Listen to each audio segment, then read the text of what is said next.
What if, when Satoshi created the first concept of Bitcoin, ele reservar 30% para primeiro governo que ele vai adaptar o Bitcoin as legal tender, as official currency of that country? What if Vitalik, creating or inventing the Ethereum network, 2004, he put inside the code 30% pre-mined quantity of that Ethereum that will ever exist to be released to the first government, or the first government S at the end, governments that accept Ethereum as legal tender and official currency of that country. Today, the market cap of Bitcoin is about 150 billion. 30% of that, it might be about 45 billion. Probably way back on the history, 2, 3, 4 years ago, many countries will be running to adapt Bitcoin as their own legal tender, as their own official currency. Let's just recap that. So 30% of all Bitcoin was aside. That 30%, as soon as one government will say, Bitcoin is my official currency, Bitcoin accepted on this country as legal tender, that the hedge of the Bitcoin will release, smart contract in case of Ethereum, will release that quantity gradually at bullet or 5% each year to that government. Two things would happen. First, the adoption of that cryptocurrency will be way faster. People will be speculating that, oh, this currency eventually might be adopted by government, or at some point it will be adopted by government, so let me buy in on this currency. Secondly, many government will be competing to have that Bitcoin or that Ethereum or that X coin as their legal tender, so they get the money. We're not talking here about like 5,000, probably millions, or in case of Bitcoin today, at least 50 billion on today market cap and today market price. So basically, that's the whole concept. That's the whole persuasive force model. We align incentive using the cryptocurrency and blockchain, so things would happen. We are interfering on conflict resolutions or creating a currency for one country by aligning the incentive of the players. To make sure that we all here on, what's market cap, right? So market cap is total supply plus price, multiplied by price. So when you say Petrobras market cap, which the total supply of share, we have like around 13 billion share of Petrobras today, multiply by how much each share cost, or the price of each share, which is around the 22 real today. So the total market cap, 13 billion multiplied by 22 with about 285 or 280 billion. That's the market cap of Petrobras. Bitcoin, today we have around 17 million, a little bit less than 17 million Bitcoin in circulation. Each one Bitcoin today was around 8,000. So total market cap is about 136, 135 billion. How does this market cap happen? From where? I mean, like, how we get to have 130? As simple as I give my friend here, Juan, I give him $1 for Bitcoin, and Fabio pay $2 for the Bitcoin, and then Jesus pay 500. We are trading that unit that increase the market cap. Particularly Bitcoin, at a certain point at a point on the history, it was a cent, like a couple of cents, 5 cents or 1 cent or even. So it is literally started from zero until 20,000 or 19,000, where it was the all-time high of it. Let's try to apply the model we have learned a couple of minutes ago. Let's imagine there was 30% of all Bitcoin pre-mined, reserved to the first government that will adapt and say, okay, Bitcoin is my official currency. Now it is official for my territory. It's a legal tender in this territory. So in 2011, the total market cap of Bitcoin, it was like around 40 million. So if you have 30%, it's around 13 million. Maybe not many country will think, okay, let's have Bitcoin as our currency. 2012, it was 140 million, the total market cap of Bitcoin. Then you will get around 50 million for 30%. Now, in 2013, the total market cap of Bitcoin was 9 billion. And the 30%, it around 3 billion. How many countries will consider seriously adapting Bitcoin as their own currency? Not necessarily replacing their currency, but as a legal tender for their country. If not, well, I guarantee you there is many. I mean, 3 billions, it's more than the total GDP of many countries. But if not, no one country, then continue to 2015, 2016, 2016, it became 5 billion. 2017, you have around 80 billion, just the 30% that reserved. And so on, you get the idea. It's as simple as every time the time goes, we're trading it, we're increasing the market cap. It creates a persuasive force for that government to take that currency, to take that crypto and adapt it as their own currency. It become until a point they will be forced to do that. They will be forced by their whom elected them, because that's the benefit for all of them, right?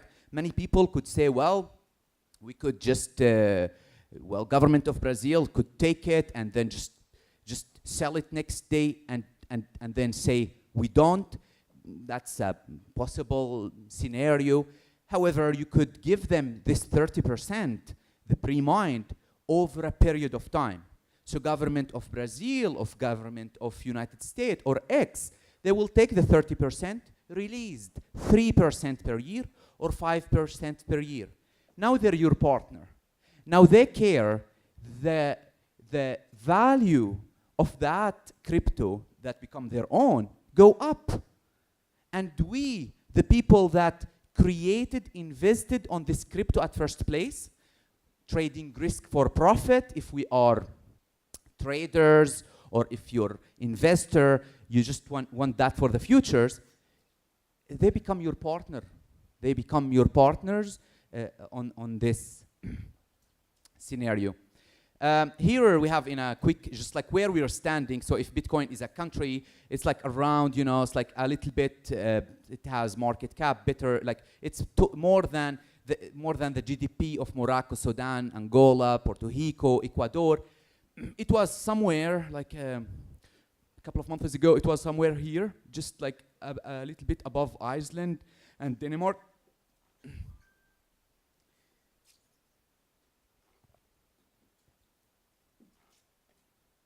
This exact model we're gonna use to create actual currency. There is countries, they don't have their own currency. It's not just using the persuasive force model to incentivize government so they could adapt Bitcoin or Ethereum or they can have it their own currency. We actually going to do is create a solution for a long-standing problem. Since Oslo in 1993, Oslo Accord between Israel and the Palestinian Authority. That agreement at that time, it followed around 1994 by Paris Protocol, that put the relationship between the state of Palestine and Israel in rules. Now, according to that protocol, Palestine is allowed to have Palestinian monetary authority. It's like similar to central bank. However, they're not allowed to have, or in other words, any transaction will happen. The central bank, let's think about it in a simple term. Any transaction the central bank of Palestine want to do, he has to get authorization of Israel for it. So if they want to create their own currency and they have to get the authorization of Israel. And Israel, they don't have interest. There is a conflict between these two nations. They don't have this interest. So today, and for 50 years, the state of Palestine, they don't have their own currency. They use dollar, they use shekel of Israel, they use the Jordanian dinar, but they don't have their own currency. What if we, the people, create Palestinian pound crypto? What if we issue a couple of millions of Palestinian pound crypto and we reserve 30% of that quantity to the state of Palestine? As soon as they accept what we created here as Palestinian pound crypto as a legal tender, it will be released to them.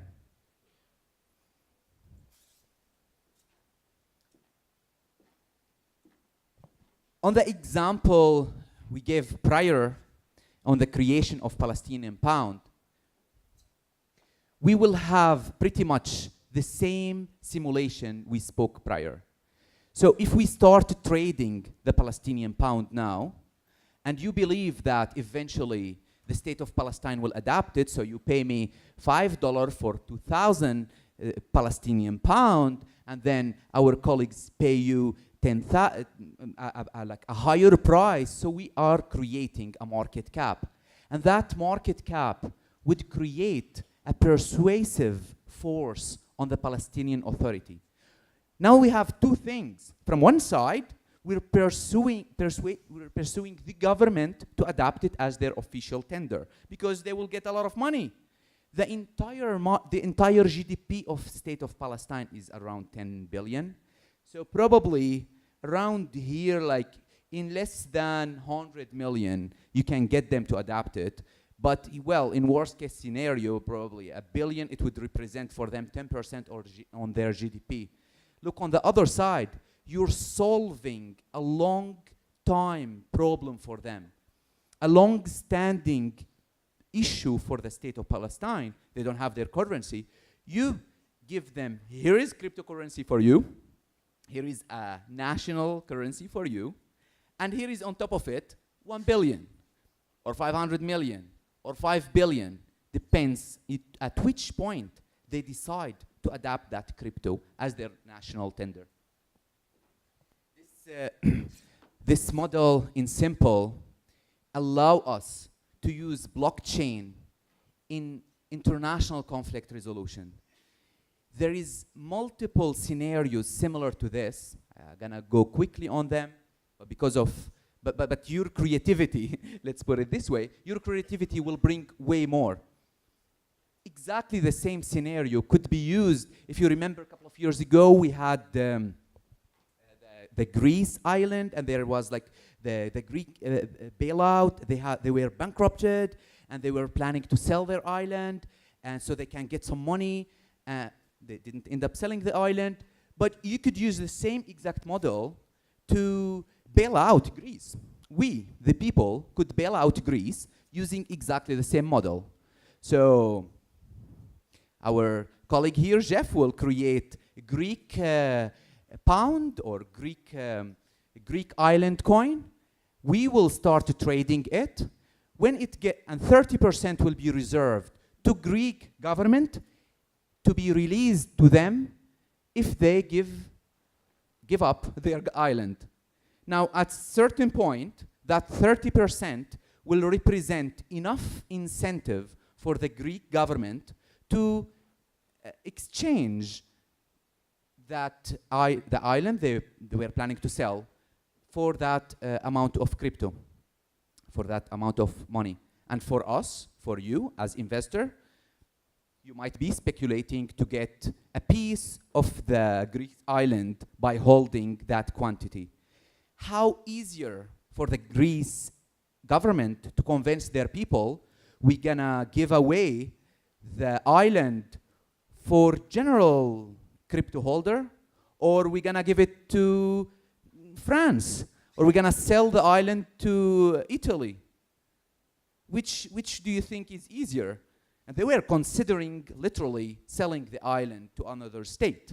Which easier? I'm gonna sell my island to Italy, or I'm gonna sell my island to the general public? They're holding that crypto.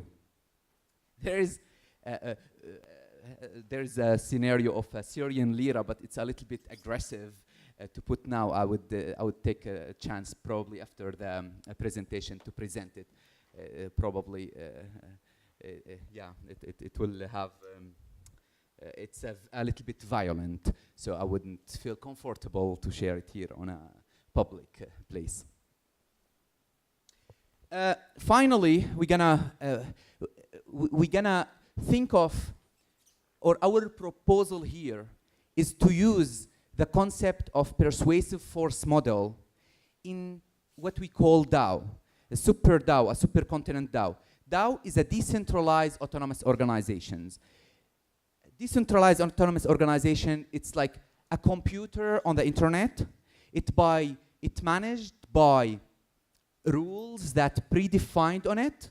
We all, let's say we have voting power inside that network or that decentralized autonomous organizations. And that same decentralized autonomous organization, this same DAO, could subcontract contractor, could create sub-DAOs, sub-decentralized autonomous organizations working for it. We're proposing to have the so-called supercontinent DAO to use for actual purpose of conflict resolution using this model, or conflict resolution using blockchain. All right. Thank you very much. I will have three questions right now, and then we will finish with a final slide.